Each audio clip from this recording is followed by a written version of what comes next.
Mud, money, water, and time. Those are all of the things that Reclamation District 800 in South Sacramento are currently fighting. Crews have been working around the clock to repair levee breaches, and they tell me this is the worst levee break that they have seen in decades. So I went down to the hardest hit area to, of course, get a closer look. My first question, is this catastrophic? It looks catastrophic. This is catastrophic. This is second highest level in the Sacramento River on record since 1907. How high are we talking? We were 16.8 feet at Michigan Bar, which is our measuring gauge, and we were 67,000 CFS. And the only one higher than that was 1997, and it was almost 19 feet, and it was 97,000 CFS. And even the road that we're standing on right now, and the rocks behind us, this was not here earlier, was it? This was not here. We started this project on Tuesday morning.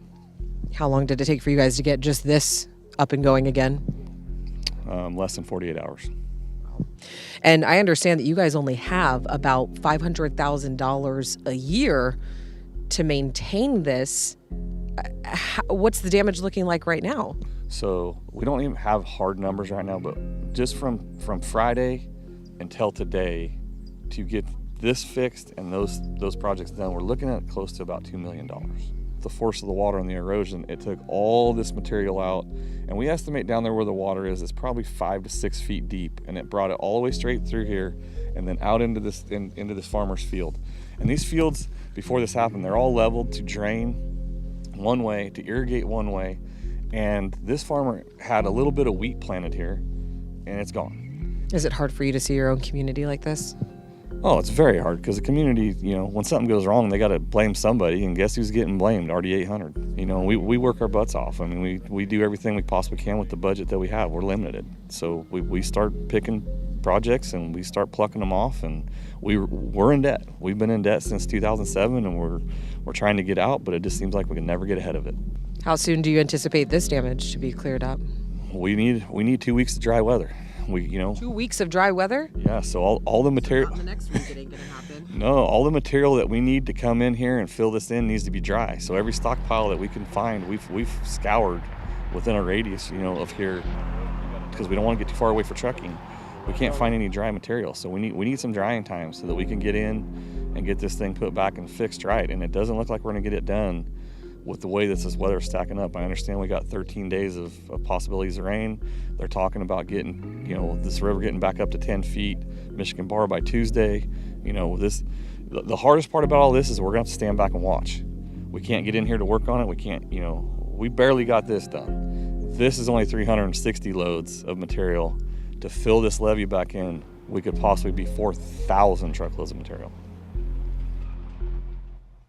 Across Sacramento County, crews say that they have received reports of more than 300 downed trees just since New Year's Eve.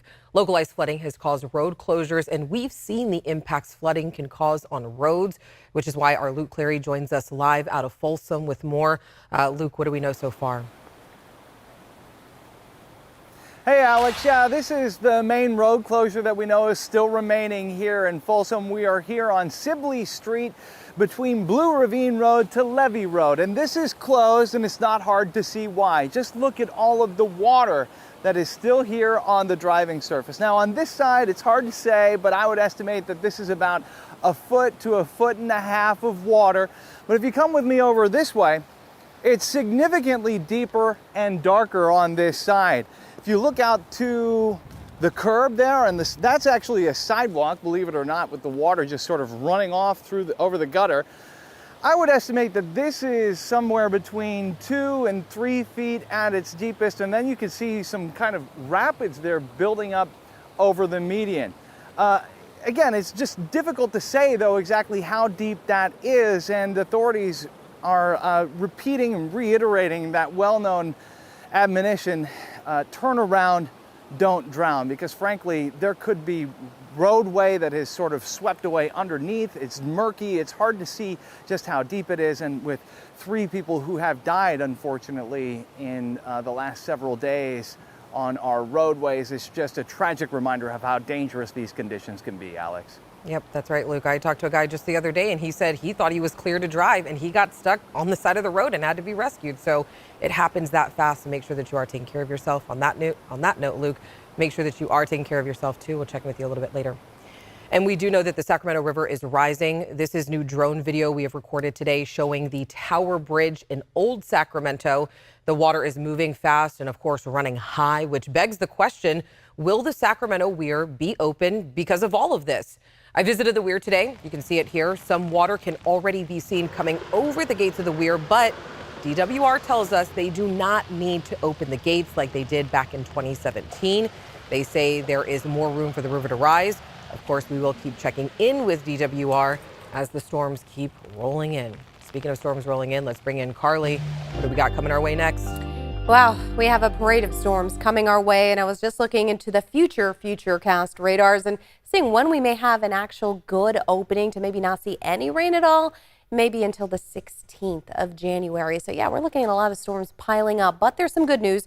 There are breaks between storm systems, so we do have a break headed our way tomorrow. You may have even most of the day tomorrow before you see any more rain in the forecast for Saturday into Sunday. But look at today's precipitation totals. We got nearly an inch of rain in the Sacramento area, as well as Fairfield getting close. But Stockton, Modesto, only about a quarter inch to a third of an inch or so from Stockton to Modesto. So some areas a little less than others. But just yesterday, Sacramento only got a third of an inch. Most of that rain came in through the overnight, early morning hours. So a lot of variable differences here across most of Northern California in terms of rain totals. But take a look at our current water year. This begins on October 1st and ends on September 30th. This is how much water we typically get in a year. Now in downtown Sacramento, we've so far almost gotten 12 inches. Now we are in a surplus right now of 5.21 inches from where we typically are this time of year. So we have been seeing considerable amounts of surplus so far from the average of where we are this time of year. Even Modesto into Stockton seeing as much as almost 6 inches extra of rainfall so far. A lot of scattered showers pushing through right now. Most of that going to accumulate into snowfall for the High Sierra. Winter weather advisory still in effect. And then we get the clearing in the overnight hours. Mostly cloudy to partly cloudy skies tomorrow and rain coming in offshore. We'll talk more about the arrival of the next storm system coming up. Thanks, Carly. And I do want to take a second to mention that we have a whole list of resources to help you deal with the aftermath of the storm and also prepare you for the next round of storms. All you have to do is just text the word storm to 916-321-3310, and we will send everything that you need to know straight to your phone.